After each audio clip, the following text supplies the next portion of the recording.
Congratulations for the draw. The question is like, what's your take on the second goal? We feel like the referee make like two calls and goals.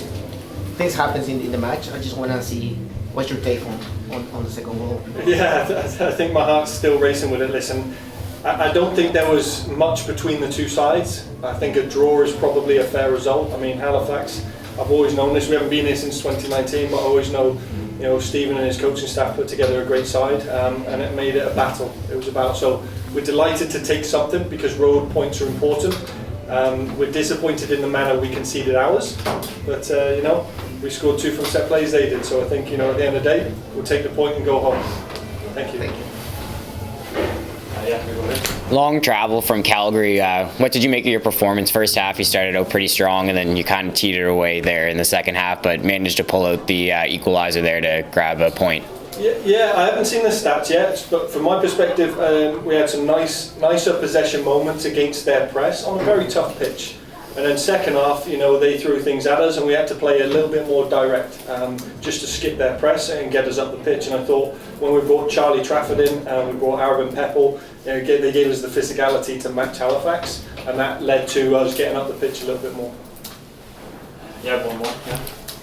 Elliot Simmons today, back at home. Was that a conscious decision to make him a start? Obviously, he started his career with the Wanderers, or was that more of a tactical decision? Listen, he's been very good for us the last few games. I think when Charlie Trafford got injured against Pacific at home, Simo came in and was a large reason why we were able to keep a clean sheet. He does a lot of the thankless tasks. He picks up a lot of second ball, keeps you in possession. And I think it was great to him coming on, because probably the Halifax fans are seeing a different Elliot Simmons, right? He's a man now, because he was a young boy, but now we haven't been here since 2019. So I'm delighted he was able to play in front of these, because I know he speaks highly of the club. Anthony, one more. Yeah. So obviously you lost Fraser Air during the week. How are you finding each diversity that keeps hitting? You've had so many injuries. Like for your plans, how difficult is it to keep making your team sheets and stuff like that? Like, how are you finding it? Yeah, I mean, it does make it hard. I'm thankful because we have a great coaching staff, and today, Leon Hapgood done a lot of great work on our attacking set plays, and we just have to find different ways to cause a problem. I'm fortunate now, Charlie and Elijah getting back into fitness. Next week we have Sergio Camargo, Davey Norman and Joe Mason. We did a lot of good recruitment in the off-season because we wanted at least 2.5 for each position. It'll get stretched, but I'm sure every club will go through those large periods. I think we've got that next man up mentality, and to grind out a point here shows the character we have. And just follow up, Bevan had a great game. He's just kind of slotted in. So you've lost Novak too. So what do you think of his performance today? Yeah, I remember Mike Bevan. We played against him. I think he was at the Whitecaps, and I just loved his energy, loved his movement. He's a great competitor. He goes down the sides, he can hold it up into feet, and he attacks the ball with great pace. And I'm delighted for him because he's waited his turn. Joe Mason's he's been quality for us, but Myers now got 3 goals in 2 games. So that's the good problem we're having. So any injury we have, somebody else is coming in and playing well, and he's been great. Cheers, Tommy. Thank you. Just to make sure we're recording everything here before we start the Zoom. Recording in progress. While we're a bit here, Paige, if there's any questions from the media for Tommy on Zoom, I'll throw it over to you to facilitate. Thank you, Ryan. I see some hands up already, so Mitchell, you can go ahead. Yeah, thanks, Tommy. In a match with two sides as defensively solid as the two of you, set pieces were always going to be critical. How important was that, and was that something you worked on midweek?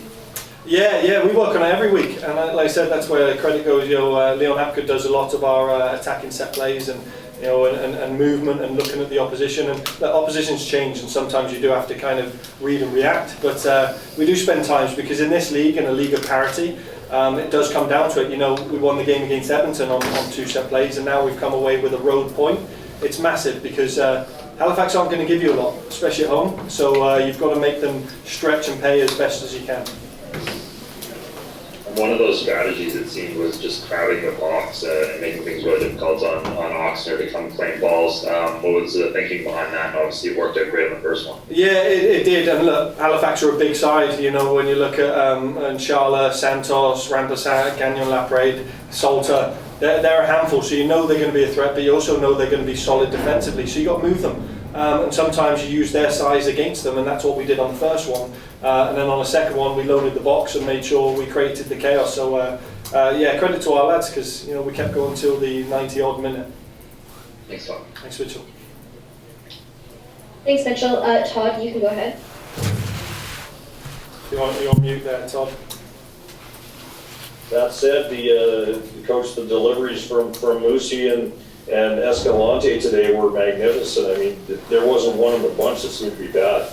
No, they're good. I mean, they got a wand of left foot, the pair of them, so that's always good to have, especially when again, you're trying to unpick a tight lock in the Halifax defence. Both of them put on great deliveries, and Dan Klopp's always a threat, Karifa Yao, Mason Trafford, and then Charlie and Maya Bevan. It was good. Like I said, I don't think it was the prettiest of games, but on that pitch in these conditions, it doesn't have to be, but there was different ways to play football.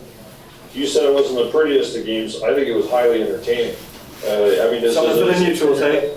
Yeah, right. I mean, yeah. Well, listen, I said from a purist standpoint, I know it wasn't the prettiest game, but it doesn't have to be. I think I say this when I play golf because I'm not a great golfer. There's no pictures on the scorecard, right? So when you got a circle around your number, you made a birdie. You forget about the bogeys, and I think this one, I probably think we made par on this hole. nice, Coach. Thank you. Thank you, Todd. I don't see any more questions on the virtual end, so Ryan, I'll throw it back to you. All right, thanks, Tommy. Thanks, everyone. Good. Okay, thanks everyone. Good luck, and Klum coming in.